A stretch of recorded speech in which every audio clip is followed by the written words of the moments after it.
Hi and welcome to Verityhearts, it's Vera. What do you do when you want to create change in your life and those around you are not supportive?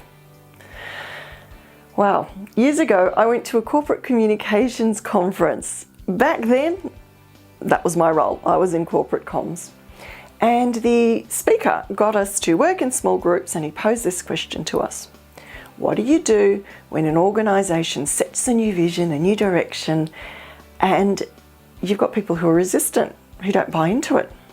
You know, it was a pretty easy question for us. We were all corporate comms people, so we'd come across these people before. And, you know, we came up with the standard list, you know, make it a compelling vision, explain what the problem is with the status quo and why we can't stay there, give them space so they can air their grievances, let them feel heard, give them more facts more often through more sources. Pretty standard stuff. And he said, yep, that's great. What do you do if they're still resistant? Oh, what do we do? What do we do? Come up with some more ideas. He said, you know, the number one thing you can do to ensure that the organisation moves forward and that those who are supportive move forward with you is stop putting your energy and attention on those people who are resistant. Because bottom line is there are people that no matter what you do, no matter what you say, no matter what you explain, no matter what facts you give them, no matter what progress they see you making, they're just not going to buy into it.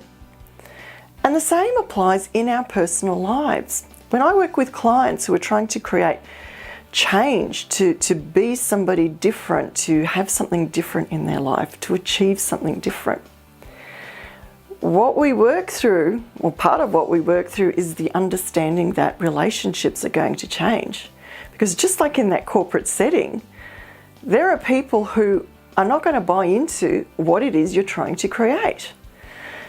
And very disappointingly and quite distressingly, those that we love can be some of the people that undermine us, sabotage our progress. So what do? Well, just like in the corporate world, we stop giving them our attention. If we've done everything that we can to get them to understand why this is so important to us, to explicitly ask, you know, why their support is so needed and so important to us. If they're still resistant, whilst you are putting all your energy on them, it's actually keeping you distracted and depleted to continue along the journey of change that you want to create. Now, in an organisation, what I've seen over years and years and years is that when there isn't a match between an individual and the organisation, a relationship will end. Now, sometimes it's the person themselves, the individual, who'll make that assessment and decide to opt out. They'll leave and say, no, we're not a good fit, I'm out of here. For others, that decision will be made for them. The organisation will say, you're no longer a good fit, you need to leave. What happens in our personal lives? Relationships will change. Relationships will end. And that in itself can be something that it stops them in their tracks. You know, they don't want to lose their relationships.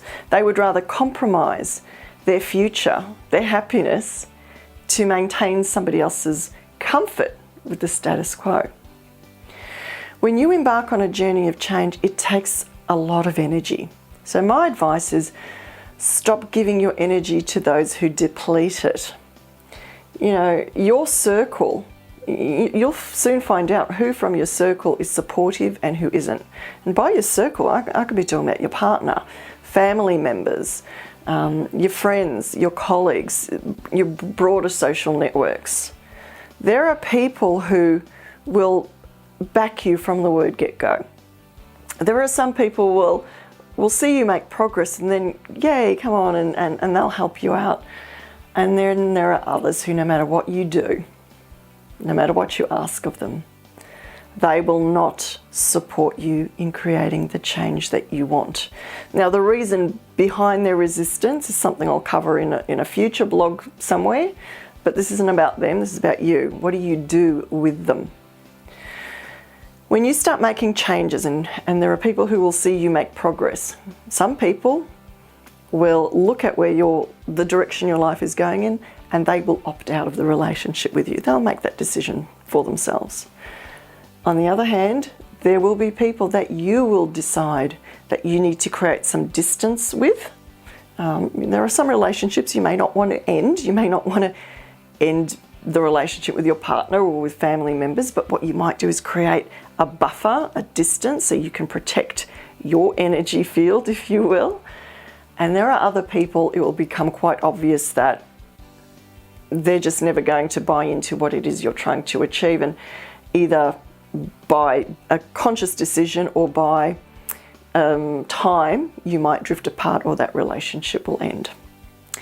So when you decide that your future is more important to you than somebody else's comfort with the status quo, when you make that decision, you can then start putting your energy into creating that new future for yourself.